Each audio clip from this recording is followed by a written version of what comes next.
Vamos a ver ejemplos de ejercitaciones relacionados con las variaciones a la primera y segunda ley de Mendel. En particular, vamos a empezar con variaciones a la dominancia.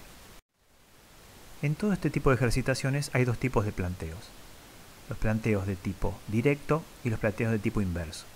En los planteos directos se indica el fenotipo de los parentales en el enunciado y se propone estimar las proporciones esperadas en la progenie. En cambio, en el planteo inverso, a partir de la descendencia observada de un cruzamiento, se propone deducir el genotipo de los parentales. No hay que olvidar que la ejercitación puede combinar ambos tipos de planteo en cada una de sus preguntas, y el objetivo final es entender la teoría sobre el tema. Primera ejercitación. El caballo palomino es un híbrido que presenta un color dorado con melena y cola brillantes. El genotipo de este animal es D1 o D2. Los homocigotas para el alelo D1 son castaños y los homocigotas para el D2 son blancos.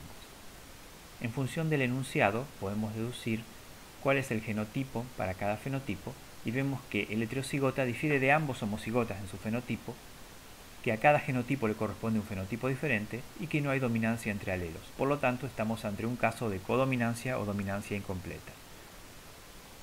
El ítem A pregunta qué proporción de palominos se espera del cruzamiento de dos individuos palominos.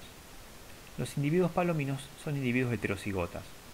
Al cruzarlos entre sí estamos ante un cruzamiento de tipo F2. Ambos individuos producirán gametas diferentes, los cuales se combinarán para darme la descendencia. La proporción será 1, homocigota para D1 o castaños, 2, heterocigotas o palominos, y 1, homocigotas para D2 o blancos. Es decir, el 50% de los descendientes van a ser de tipo palomino. A diferencia de lo que ocurre en Mendel, donde la proporción fenotípica de la F2 es 3:1, en este caso vemos que la proporción fenotípica en la F2 es 1:2:1. ¿Hay algún cruzamiento que produzca individuos palominos únicamente?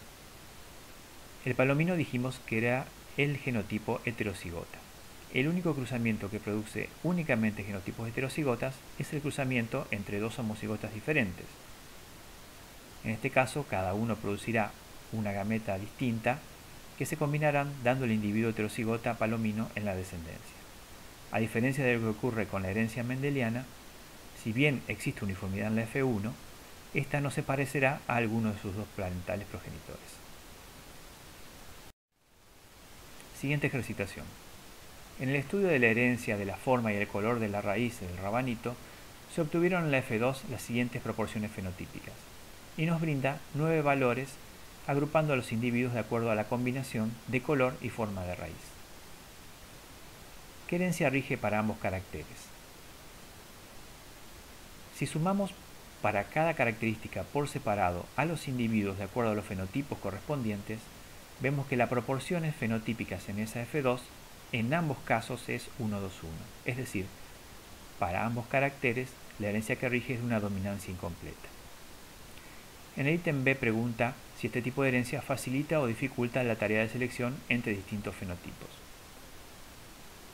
Al no haber genotipos diferentes bajo un mismo fenotipo, como sí ocurría en el caso de dominancia incompleta, el genotipo es evidente en el fenotipo observable. Por lo tanto, se deduce que este tipo de herencia facilita la tarea de selección. En el ítem C pregunta cuál es el tamaño necesario de una F2 para que dentro de ella se encuentren 50 plantas con raíz blanca y alargada.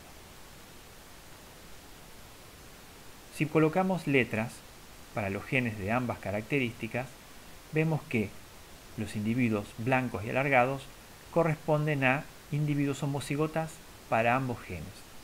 Estos se encuentran en la descendencia en una proporción 1 de cada 16. Por lo tanto, para obtener 50 individuos de fenotipo blanco y alargado, multiplicamos 16 por 50 y vemos que en una proporción de 1 para 16, con 800 individuos F2, logramos obtener 50 individuos del fenotipo esperado. Siguiente ejercitación. En una determinada especie vegetal, el carácter ancho de hoja está determinado por un par de alelos sencillos, de manera tal que el alelo dominante condiciona hoja normal y el alelo recesivo produce hoja angosta, lo cual se puede plantear de la siguiente manera. En una descendencia F1, sobre un total de 152 individuos que deberían haber sido todos de hoja normal, aparecen 23 individuos de hoja angosta. A. ¿Cómo se explican dichos resultados?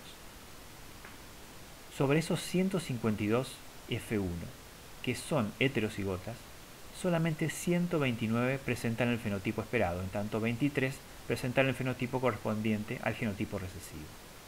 Este es un caso de penetrancia parcial. A partir de ello, en el ítem B realizamos los cálculos correspondientes, es decir, estimamos el valor P de penetrancia, dividiendo la cantidad de individuos que presentan el fenotipo esperado sobre el total de individuos de la población en estudio, en este caso la F1 analizada. De esto deducimos que la penetrancia es del 85% para este gen.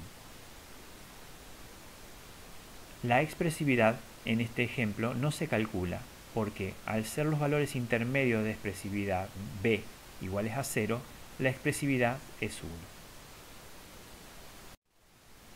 Continuando con las variaciones a la primera y segunda ley de Mendel, vamos a analizar en este caso algunos ejemplos de ejercicios para alelomorfos múltiples. Un determinado locus posee 3 alelos, A1, A2 y A3, y el orden de dominancia es A1, codominante con A2, y el recesivo de la serie es A3. En el ítem A pregunta cuál es el número de genotipos posible entre estos alelos. El número de genotipos en una serie alélica se calcula con la fórmula n por n más 1 sobre 2, siendo n el número de alelos que componen la serie. En este caso, el número de genotipos posibles es 6 y se pueden representar esquemáticamente en una tabla de doble entrada combinando los alelos respectivos de la serie alélica. En el ítem B pregunta el número de genotipos heterocigotas y de genotipos homocigotas. En el caso de los genotipos de heterocigotas se calcula con la fórmula n por n-1 sobre 2, lo cual da 3, que se marcan en la tabla correspondiente. El número de genotipos homocigotas es n, es decir, el número de alelos presentes en la serie, que es 3, y componen la diagonal de la tabla. En el último ítem pregunta cuál es el número de fenotipos esperados. El número de fenotipos esperados en una serie con una codominancia se calcula como n más 1, n siendo el número de alelo y más 1 por la codominancia existente. En este caso, el número de fenotipos esperados es 4, los cuales son A1, el codominante A2, el fenotipo A2 y el A3A3, que es el doble recesivo. Siguiente ejercitación. Un matrimonio tiene 4 hijos. Cada uno de ellos presenta un grupo sanguíneo distinto. ¿Cuál es el genotipo de ambos padres para este carácter? En ambos padres desconocemos el genotipo y por ende el fenotipo que presentaron, pero conocemos cómo está compuesta la serie alélica para grupo sanguíneo en humanos, la cual está integrada por un alelo A, que es codominante del alelo B, y un alelo I o 0, que es recesivo a los dos anteriores. El número de fenotipos posibles es n más 1, siendo n el número de alelos más 1 por la codominancia.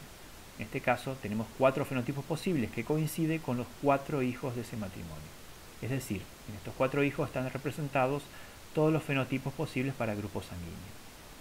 A partir de ello los representamos y notamos que, si bien en el primer y tercer caso no conocemos el genotipo del individuo, sí lo conocemos para el segundo y cuarto ejemplo que está representado en este caso. A partir de ello podemos deducir el genotipo de los padres, siendo que cada uno de los alelos presentes en uno de esos individuos provino de un parental distinto. De este modo podemos deducir que ambos padres son heterocigotas, uno con fenotipo A y el otro con fenotipo B.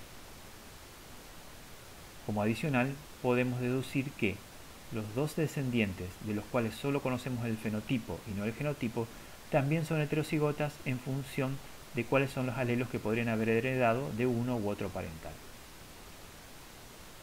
En el próximo video analizaremos ejercitaciones para genes de tipo letal y herencia del sexo.